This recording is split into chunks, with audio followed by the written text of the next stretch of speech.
ওম নমো সিদ্ধিদাতা গণেশায় নমো। আমি দেবী প্রজ্ঞা।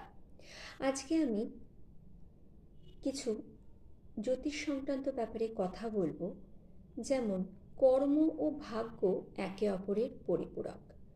কর্মই হলো জীবনের মূল মন্ত্র, কর্মেই লুকিয়ে রয়েছে সব কিছু রহস্য। জ্যোতিষ কখনোই বলবে না যে ভাগ্যে যা আছে কর্ম করার কোনো দরকার নেই, কারণ জ্যোতিষ নিজেই যুক্ত থাকে কর্মের সঙ্গে।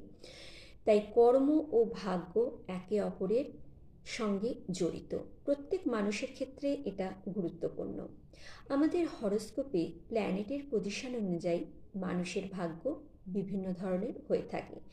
তাই প্রত্যেকটা মানুষের অতিরিক্ত মানসিক শক্তি থাকা প্রয়োজনীয়।